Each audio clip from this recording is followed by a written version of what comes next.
Esplendor y brutalidad. Inteligencia e intriga. Cristianismo y masacre. El Imperio Bizantino fue una luz ejemplar con un lado oscuro. Se hacían llamar romanos, es decir, los herederos de las tradiciones del Imperio Romano.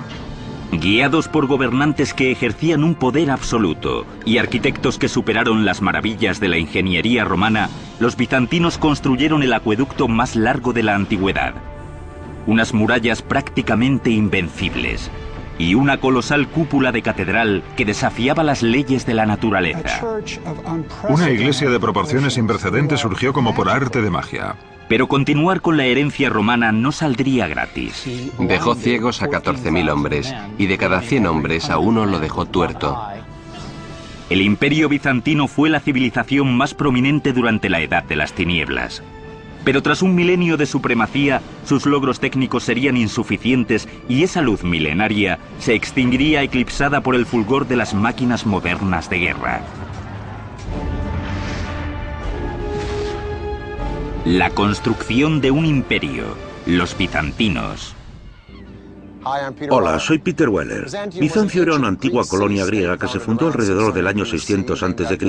y que lleva el nombre de su fundador, el rey Bizas.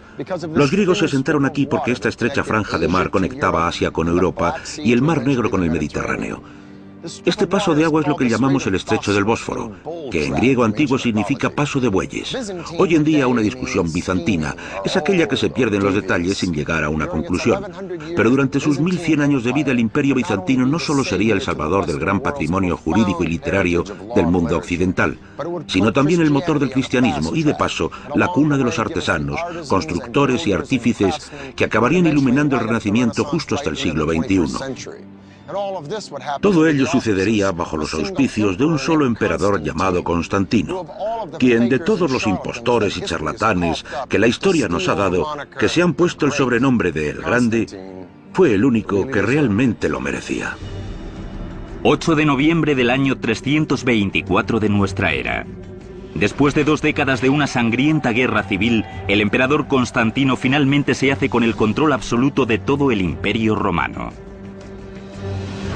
Es un dirigente con amplitud de miras, un brillante estratega y un hombre que no conoce límites. En realidad, llegó a ser emperador gracias a sus artimañas y fue despiadado a la hora de asumir el poder.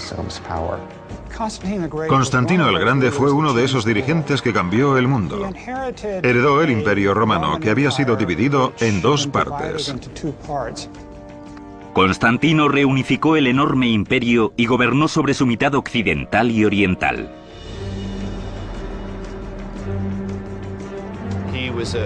Era un político muy astuto y se enfrentaba a 2 problemas serios: administrar y dirigir un enorme imperio.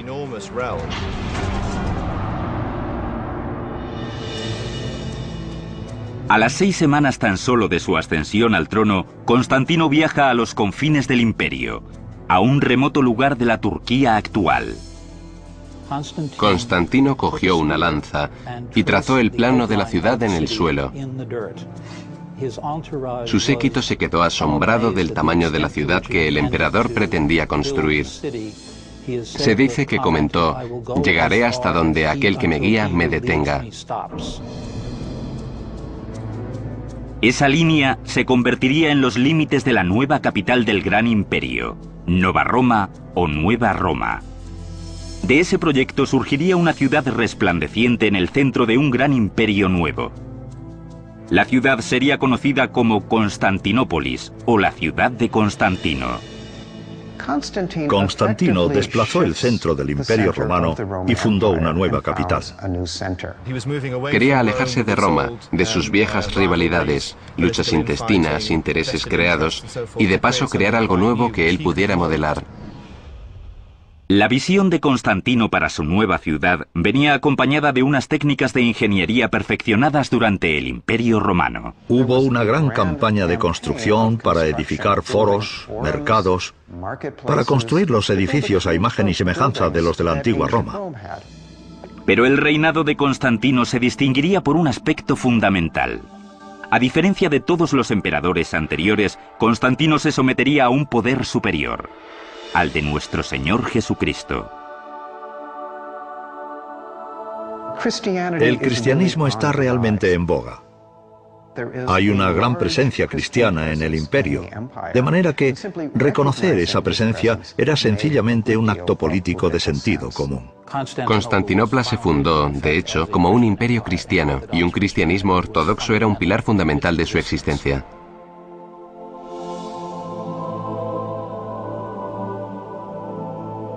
Ahora bien, hay que recordar que aunque el cristianismo venerara a Constantino, este sigue siendo un emperador, en otras palabras, un dictador, que no solo asesinó a su hijo, a su hijastro, sino también a su segunda esposa, todo durante el mismo viaje a Italia. Es decir, si el tipo quiere una ciudad, tendrá su ciudad y no aceptará una negativa. El problema es cómo atraer gente a una ciudad polvorienta llamada Bizancio, situada en la otra punta del imperio.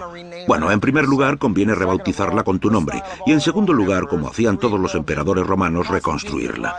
Si Constantino levantara la cabeza y viera la magnífica ciudad que hoy en día es Estambul, con sus 12 millones de habitantes, sus 2 millones de turistas anuales, probablemente se desmayaría.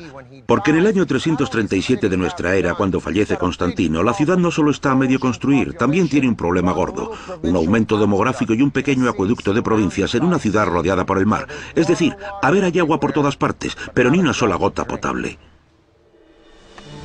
A mediados del siglo IV, la ciudad se moría de sed.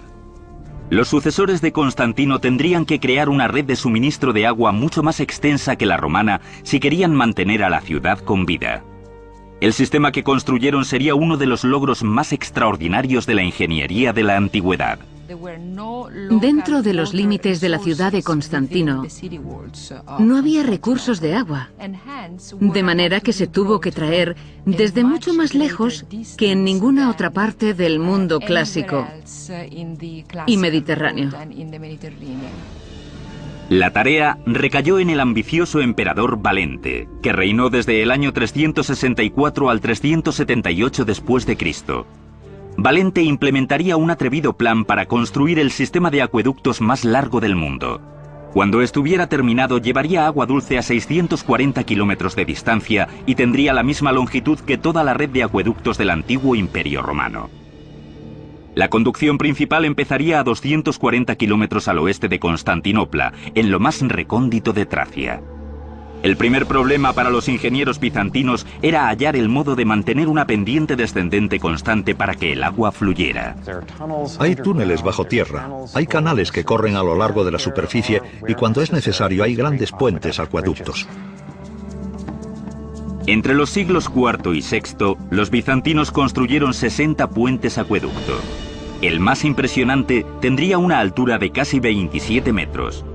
En la actualidad es conocido como el puente acueducto de Cursun-Luguerme. Los obreros construyeron en primer lugar los pilares o los soportes gigantes de piedra. Una vez levantados estos, los mamposteros trabajaron en los enormes arcos. Las piedras de cada arco se mantenían en posición mediante unas cuñas de madera hasta que se colocaba la dovela y se terminaba el arco. A continuación, se construía un armazón en el siguiente nivel y el proceso se repetía. Al igual que los romanos, los mamposteros bizantinos adornaban sus puentes con inscripciones religiosas, pero a diferencia de ellos, eligieron símbolos cristianos y no paganos.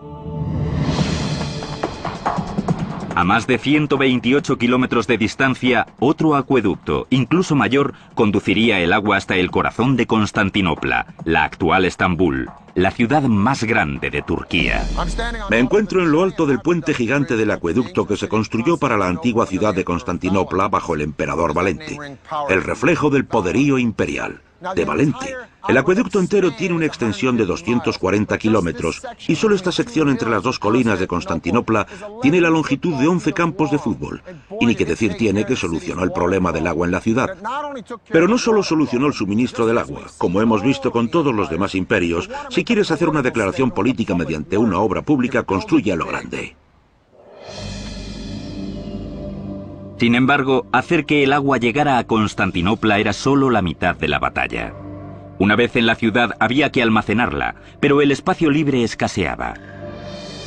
La respuesta de los ingenieros bizantinos a este problema fue el sistema de almacenamiento subterráneo más complejo que jamás se haya visto en el mundo antiguo. Con el tiempo se construirían más de 150 depósitos subterráneos. El más grande sería este, la cisterna de Basílica. 336 columnas soportarían el techo de 7,5 metros de altura. Con 153 metros de largo por 77 de ancho, la cisterna de Basílica podía almacenar el agua necesaria para llenar 27 piscinas olímpicas. Los depósitos subterráneos fueron construidos en depresiones del terreno entre las colinas de la ciudad. Era una solución ingeniosa que no solo aprovechaba el hueco natural, sino que también proporcionaba una superficie plana encima de la cual se podía construir. Gracias a las cisternas, la ciudad podía abastecerse continuamente de agua, incluso en verano, cuando no llovía mucho y del acueducto no salía más que un chorrito. Gracias a su extenso sistema subterráneo de cisternas, la población de Constantinopla creció de manera inédita en una ciudad antigua.